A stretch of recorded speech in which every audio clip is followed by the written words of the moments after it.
జై భారత్ జయరాశ్యాలు నమస్కారాలు తెలియజేస్తూ, మిత్రులారా, ఈ దేశంలో ఉన్నటువంటి యావత్ హిందూ సమాజం తెలుసుకోవాల్సినటువంటిది ఏమిటంటే, ఇటీవల ఏర్పడినటువంటి లోక్సభ సమావేశాలు ఏవైతే ఉన్నాయో ఈ సమావేశాల్లో లోక్సభలో ప్రతిపక్ష నాయకుడిగా ఎన్డీఏ కూటమికి ఇండియా కూటమికి ప్రాతినిధ్యం వహిస్తున్నటువంటి రాహుల్ గాంధీ.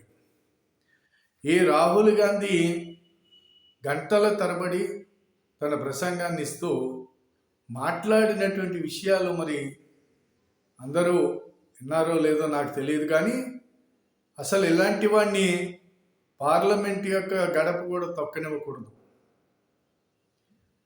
ఎంత దరిద్రంగా మాట్లాడాడంటే ఆడి వాయిస్, ఆడి థియరీ, ఆడి పద్ధతి చూసినట్లయితే అసలు ఈడు ఎంత దౌర్భాగ్యం. మనకు ఒక ప్రతిపక్ష నాయకుడు ఇలాంటి వాడు ఉన్నందుకు నిజంగా మనం సిగ్గుపడవలసినటువంటి అవసరం ఉంది.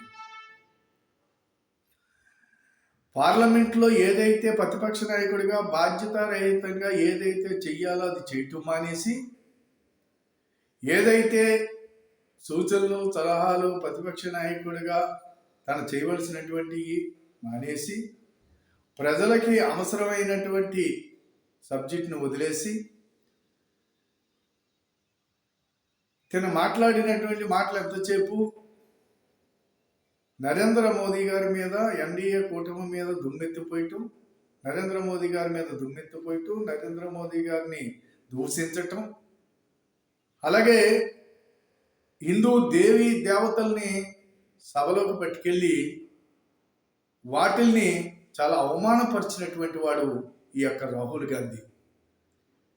మరి భారతదేశంలో ఉన్నటువంటి సాటి హిందువుగా నేను అందరినీ అడుగుతున్నాను, హిందూ సోదరులు, దీన్ని మనం భరించాలా?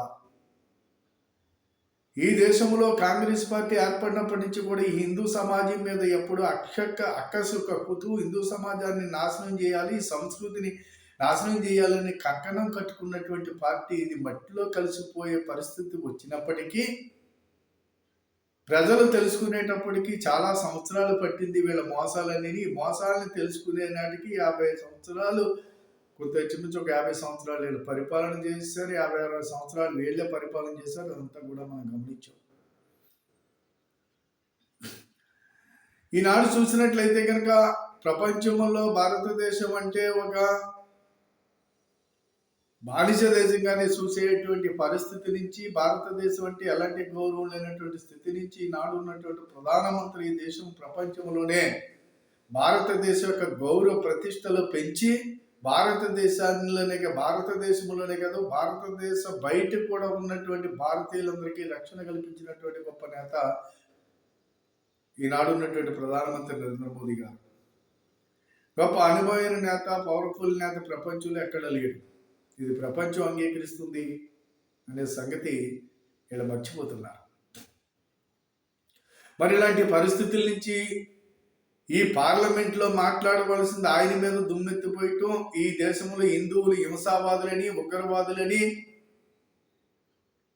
ఈ రకమైనటువంటి భాష వాడినటువంటి వీడిని నాలికి చీరేయవలసినటువంటి అవసరం ఉందా లేదా? మరి తిన పైన ఈ హిందూ సమాజం నిరసన తెలియజేయవలసినటువంటి అవసరం ఉందా లేదనేది ఆలోచించుకోవాలి.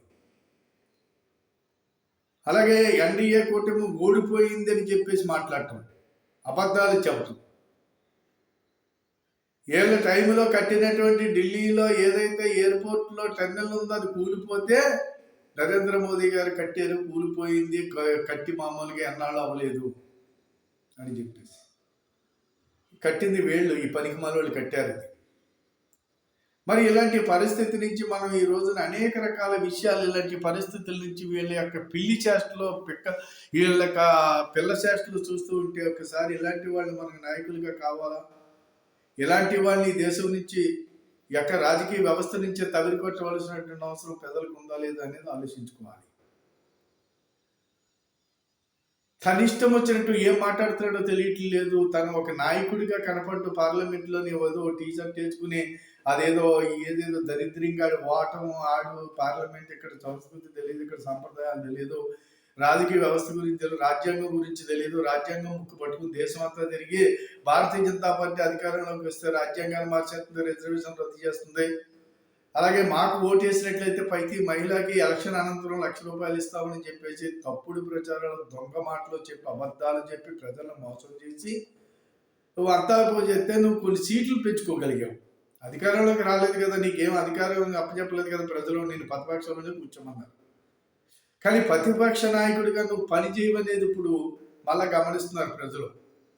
ఎందుకంటే ఇలాంటి చాండాలమైనటువంటి పద్ధతి, పార్లమెంట్ యొక్క సమయాన్ని వృధా చేయటం, పార్లమెంట్లో ఏం మాట్లాడాలో తెలియకుండా మాట్లాడటం, అందరూ వెనకాల అరవటం, నీ వెనకాల ఉన్నటువంటి ఏదైతే దొంగల ముఠ ఉంది, ముఠ అంతా కూడా దొంగల ముఠాకి నువ్వు ఒక నాయకుడివి. మరి ఈ దొంగల ముఠ అంతా కూడా ఈ వెనకాల మామూలుగా అరవటం అనేది, తప్పట్లు కొడటం అనేది ఎంత నీచాది నీచంగా ఉన్నదో మీ వరుస భారతదేశంలో ప్రజలు గమనిస్తున్నారు. మీకు ప్రతిపక్షం కూడా రాబోయే రోజుల్లో ఉండదనేది గమనించుకోండి. ఇకపోతే నా పాదయాత్రలో ఎవరో అమ్మాయి ఎలా వచ్చింది, సరుకులు నా మొగుడు పట్టుకు కొడుతున్నాడు, ఎందుకు కొడుతున్నాడు అంటే సరుకులు రేట్లు పెరిగిపోయినాయి అని చెప్పేసి నన్ను కొడుతున్నాడు అని చెప్పేసి ఒక అమ్మాయి నీతోటి చెప్పుకుందనేది నువ్వు పార్లమెంట్లో చెప్పావు. అది ఎక్కడ? పంజాబ్లో. మరి పంజాబ్లో ఉన్నది మీరే కదా, మీ కూటమే కదా. మరి ఊరికే ఉచితంగా పప్పులు ఇవ్వచ్చు, ఉప్పులు ఇవ్వచ్చు, లేకపోతే వచ్చే నిత్యావసర వస్తువులు ఉన్నాయో వాటిని సగం రేటుకి ఇవ్వచ్చు, లేదా మొత్తం అంతా కూడా ఊరికే ఇవ్వచ్చు, అవి ఏదో నువ్వు చేయొచ్చు కదా. భారతీయ జనతా పార్టీ అక్కడ రాష్ట్రాల్లో అలాంటి కంప్లైంట్లు ఏమీ లేవు. నీ రాష్ట్రంలోనే నీ కుటుంబంలో ఉన్నవాడే పరిపాలన అక్కడ. అంతే కాబట్టి ఆ రకమైనటువంటి చెయ్యాలి. నువ్వు చేయటం మానేసి ఎవరికి చెబుతున్నావు నువ్వు పార్లమెంట్లోని? అంతే కాబట్టి ఇలాంటి చెత్త కౌర్లు మానేసి, చెత్త మాటలు మానేసి, నాయకుడికి చట్టి పిల్ల చేష్టలు మానేసి, ఈ వెనకాల ఉన్నటువంటి పనికిమాల వాళ్ళందరూ కూడా మీరందరూ చట్టి పిల్ల చేష్టలు మానేయండి. ఈ చట్టి పిల్లోడి వెనకాల మీరు తప్పట్లు కొట్టుకోకండి. అంతే కాబట్టి ఈ యొక్క విధానాన్ని ప్రజలు గమనిస్తున్నారు అనేది మీరు తెలుసుకోవట్లేదు లేదనేది మాత్రం మీరు తెలుసుకోలేకపోతున్నారు అనేది నాకు చాలా బాధగా ఉంది. అందుకని ప్రజలు గమనిస్తున్నారు, మీకు తగిన బుద్ధి చెప్పే రోజు అయితే వస్తుంది. ఖచ్చితంగా నేను చెప్పబోయేది సభాపతికి ఏంటంటే ఇలాంటి వాళ్ళని సభ నుంచి బహిష్కరించండి.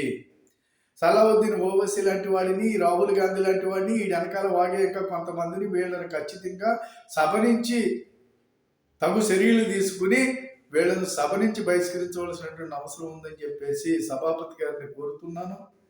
అలాగే వాడు ఏం మాట్లాడుతున్నాడో తెలియటం లేదు ఈ పిల్లకాకి మాటలని ఖచ్చితంగా ఇంకా పార్లమెంట్లో ఇలాంటి మాటలు వినపడకూడదు, వినపడకుండా వీడి పని చర్యలు తీసుకుంటారని నేను ఒక భారతీయుడిగా నేను కోరుతూ సెలవు తీసుకుంటున్నాను. మరి ఈ వీడియో 10 మందికి షేర్ చేయండి, సబ్స్క్రైబ్ చేయమని కోరుతూ సెలవు తీసుకుంటున్నాను. జై భారత్, జై హింద్.